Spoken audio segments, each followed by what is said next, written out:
इबादत करो तुम सदा अपने रब की, इबादत करो तुम सदा अपने रब की। ये दुनिया किसी की हुई है न होगी, यहाँ पर किसी की बनी ना बनेगी। मिलेगी तो 2 गज ज़मीं ही मिलेगी। करो याद वादा जो रब से किया था, उसे अपना माबूद सबने कहा था। मगर आके दुनिया में भूला है इंसान, न कुछ याद इसको रहा अहद पैमा। वो माँ बाप से भी मेहरबान ज्यादा, हमारा मुहाफिज निगहबान ज्यादा। मेरे प्यारे भाई रहे ध्यान उसका, बनाया है इंसान एहसान उसका। माशाल्लाह बहुत बेदारी के साथ आप लोग जलसा को सुन रहे हैं। अब आपका जलसा बिल्कुल खत्म होने के करीब आ चुका है। बस आपका 10 से 20 मिनट आपका जलसा रुका हुआ है, उसके बाद ये जलसा खत्म हो जाएगा। आप लोग मुकम्मल सुनने के लिए तैयार हैं? आप हाथ उठाइए इंशाअल्लाह। मैं सीधे सीधे अपने 3 सवालों से पैगाम को शुरू करने के लिए जा रहा हूँ। मेरा पहला सवाल है कि इल्म क्या है? इल्म अल्लाह की पहचान है। अल्लाह की पहचान है क्या? और मेरा दूसरा सवाल है कि फिक्र क्या है? फिक्र कहते हैं अल्लाह का ध्यान। अल्लाह का ध्यान है क्या? मेरा तीसरा सवाल है कि पढ़े लिखे लोग खुदा की याद से गाफिल क्यों रहते हैं? जबकि सब मालूम है कि खुदा की याद में रहना चाहिए, लेकिन खुदा की याद से गाफिल क्यों रहते हैं? और मेरा आपसे चौथा सवाल है, कि अगर हम अपने अंदर खुदा को तलाश करें तो खुदा कहाँ मिलेगा? आप लोग सवालों के जवाब सुनने के लिए तैयार हैं? हाथ उठाइए इंशाअल्लाह। आधा सुनेंगे आधा नहीं सुनेंगे, हाथ उठाइए इंशाअल्लाह। देखिए कहाँ लोग बेदार है। अगर आप लोग होश में नहीं सुनिएगा तो सीधा जनाजा ही पढ़ा दूंगा। मेरा आपसे पहला सवाल था कि इल्म क्या है? असल इल्म क्या है? असल इल्म का मतलब है कि जो खुदा के बंदे को खुदा तक पहुंचा। और मेरा दूसरा सवाल था कि फिक्र क्या है? फिक्र कहते हैं अल्लाह का ध्यान। अल्लाह का ध्यान का मतलब है हम खुदा की तरफ रुजू हो रहे हैं, हमारा रास्ता खुल रहा है, हम नमाज पढ़ रहे हैं, हमारी परेशानी दूर हो रही है। इसका मतलब है हम कामयाब हो रहे हैं। और मेरा तीसरा सवाल था कि पढ़े लिखे लोग खुदा की याद से गाफिल क्यों रहते हैं? सैयद सुलेमान नदवी रहमतुल्लाह लिखते हैं कि असल में एक है इल्म, एक है नूर। इल्म तो किताब से मिल जाता है, लेकिन नूर किताब में नहीं मिलता। नूर बुजुर्गों के सीनों से निकलता है, सीना पर सीना मुंतकिल होता है।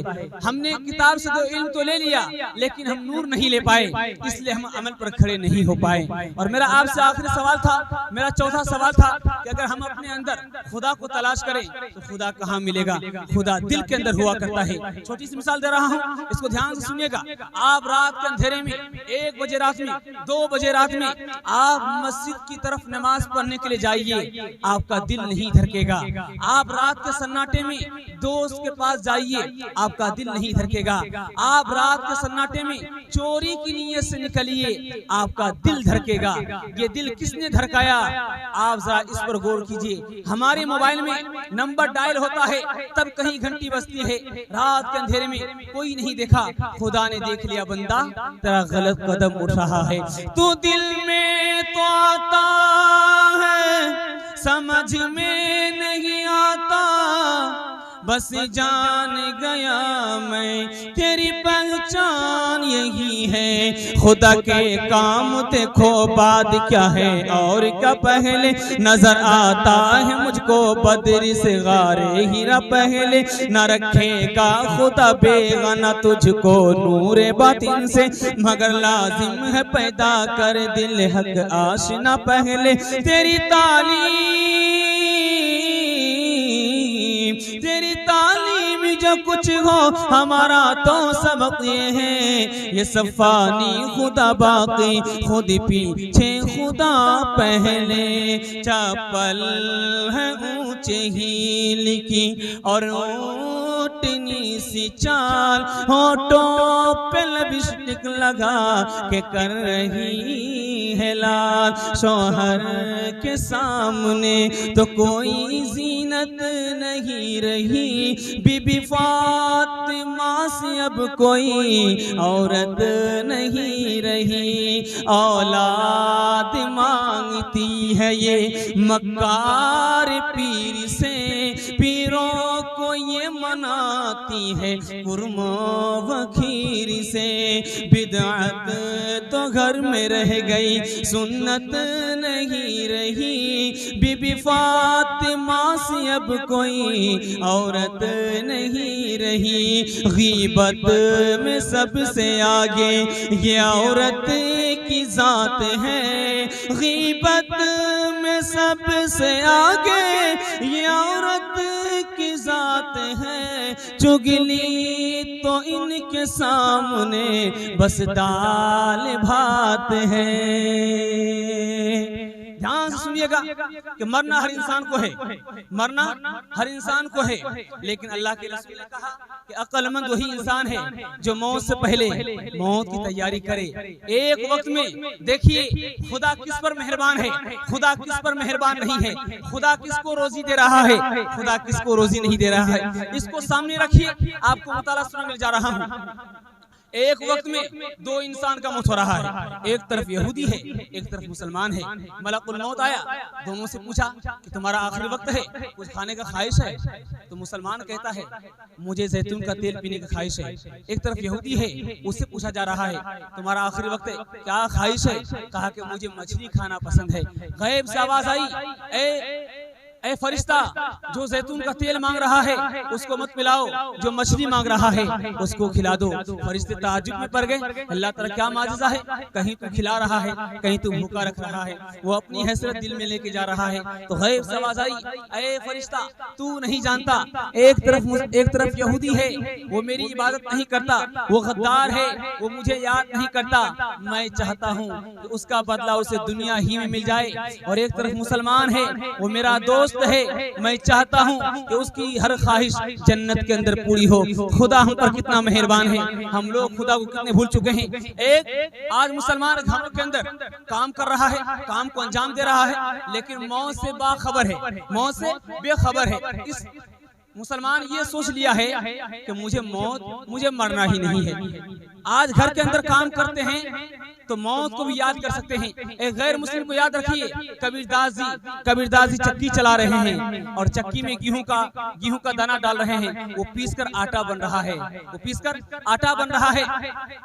बाप रो रहा है, बेटा हंस रहा है। कहा बेटा हंसने की जगह रोने की जगह हंसता है, तो खानदान का नाम क्यों मिला देगा? कहा कि अब्बा जी कौवे से ज्यादा कौवे का बच्चा चालाक होता है। आपका रोने की वजह सही है, मेरा हंसने का वजह सही है। कहा कि बेटा वो कैसे? कहा कि अब्बा जी आप अपना रोने की वजह बतलाइए।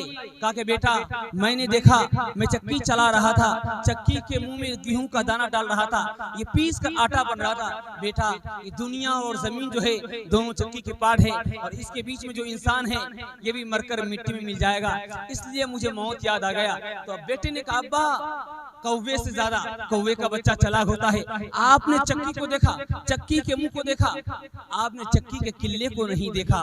जो दाना किल्ले से सड़ जाता है वो पीसा नहीं जाता। जो बंदा दुनिया में रह करके अल्लाह की रस्सी को मजबूत से पकड़ लेता है वो यहाँ भी आबाद रहता है, वहाँ भी आबाद रहता है। चलती चक्की देख कर दिया कबीरा रोय, चलती चक्की देख कर दिया कबीरा रोय, कोई, दो पाटन के बीच में साबुत बचा न कोई। चलती चक्की देख कर दिया कमाल भपा, कील सहारे जो बचे वो बाल बाल बच जा। तुझे तेरे बचपन ने बरसों खिलाया, जवानी ने फिर तुझे को मजनू बनाया। बुढ़ापे ने फिर आके क्या क्या सताया, अज़ल तेरा कर देगी बिल्कुल सफाया। जगह जी लगाने की दुनिया नहीं है, ये इबरत की जा है तमाशा नहीं है। मिले खाक में अहले शाह कैसे कैसे, मकी हो गई लामका कैसे कैसे। हुए ना मुवर पे निशा कैसे कैसे, जमी का गई नो जवा कैसे कैसे। जगह जी लगाने की दुनिया नहीं है, ये इबरत की जा है तमाशा नहीं है।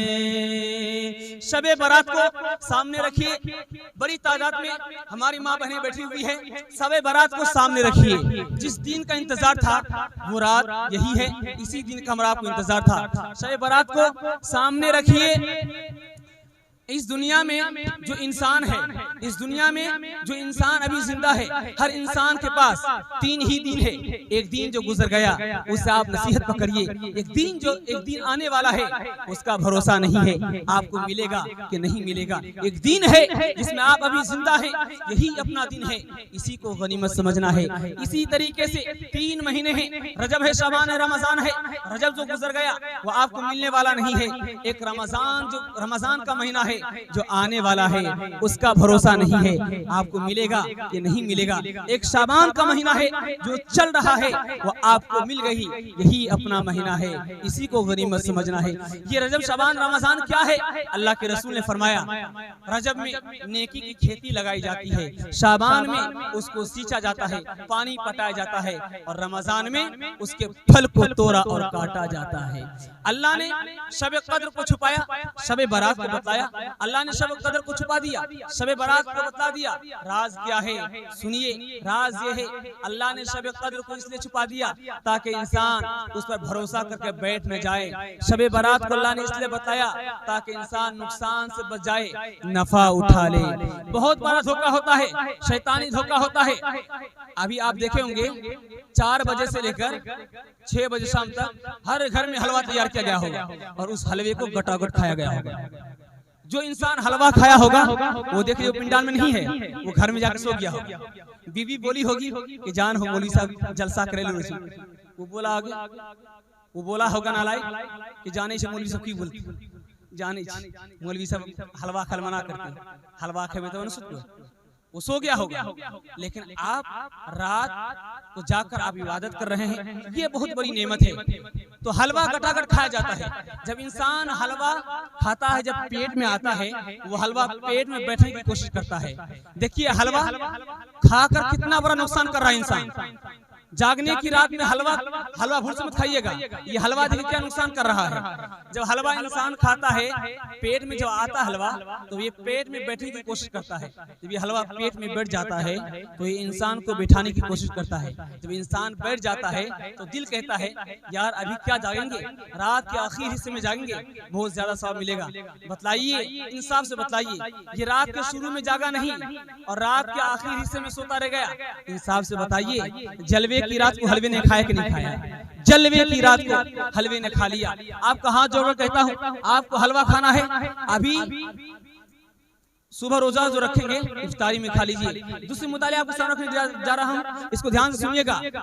शब बारात इतनी बड़ी रात आती है और कोई अकीदे के लोग हैं वो मस्जिद को सजाते हैं, और कोई अकीदे के लोग हैं वो आतिशबाजी करते हैं, पटाखा छोड़ते हैं, पता इसका कितना बड़ा नुकसान हुआ, माल बर्बाद हुआ, अल्लाह पूछेगा। जान को खतरा हुआ, खुदकुशी करने का गुनाह होगा। आपको इस रात में 3 ही काम करना है, आने वाला साल में भी और आज भी 3 ही काम करना है। पहला काम इबादत कर, अल्लाह की इबादत तस्बीह करनी है। दूसरा काम कब्रिस्तान जाना है, भीड़ लगा कर नहीं जाना है, जब मर्जी करे तब जाना है, वाजिब और फर्ज समझ कर नहीं जाना है। दूसरा काम आपको सुबह होकर रोजा रखना है। तीसरा काम आपको सुबह को रोजा रखना है। पहला काम आपको इबादत करनी है, तस्बीह करनी है। दूसरा काम आपको कब्रिस्तान जाना है और तीसरा काम आपको सुबह को रोजा रखना है। इंशाअल्लाह ये 3 काम के अलावा और कोई चौथा काम नहीं होगा। हाँ उठिए इंशाअल्लाह। ये किसने मोहब्बत से डाली निगाहें, ये किसने मोहब्बत से डाली निगाहें, के आलम में फिर से बाहर आ रही है। जो दिन आ रहा है भला आ रहा है, जो रात आ रही है खुशी ला रही है, जो रात आ रही है खुशी ला रही है। ये हमारी बड़ी तादाद में हमारी माँ बहनें जो बैठी हुई है, इससे कभी मुंह मत लगाइएगा, नहीं तो ये खाना पीना सब बंद कर दी। आप देखे होंगे जब शोहर बीवी में लड़ाई होता है, बीवी कहती है कोढ़िया तो देखी नहीं, हारिया थरिया तो बंद कर दी, तो कहता रही है ये वो औरत है कि हारिया चूल्हा से बंद कर देता है। लेकिन इसको सामने रखिए, औरत अगर औरत पढ़ी लिखी है तो दुनिया की सबसे बड़ी जन्नत है, अगर औरत जाहिल है दुनिया की सबसे बड़ी मुसीबत है। सुनना चाहते हैं? अब हाँ इंशाअल्लाह। पढ़ी लिखी औरत ना किसी को धोखा देती है, ना किसी से धोखा खाती है, और जाहिल औरत खुद धोखा देती है, दूसरे से भी धोखा खाती है। अब पढ़ी लिखी औरत के पास एक पीर साहब आया। पीर साहब ने कहा कि आप ये लाठी हाहा कर रहे हैं, आप क्या कर रहे हैं? कहा कि मदीना में कुत्ता घुस गया है इसलिए मैं इसको हका रहा हूँ। तो औरत पढ़ी लिखी थी, वो औरत ने पीर साहब की दावत कर दी। पीर साहब दूसरे दिन खाने के लिए गए, औरत ने दस्तरखान बिछाया और भात में तरकारी को छुपा दिया, भात लाकर रख दिया। कहा पीर साहब बिस्मिल्लाह कीजिए। कहा कि नालायक औरत कहीं की, तरकारी सालन दिया नहीं, कैसे शुरू करूं? तो कहा कि आप फिर 2 नंबर के पीर हैं, बैठते यहाँ है मक्का देख लेते हैं, भात के नीचे तरकारी छुपी हुई नजर नहीं आ रहा है। दूसरी मिसाल दे रहा हूँ, इसको ध्यान से सुनिएगा।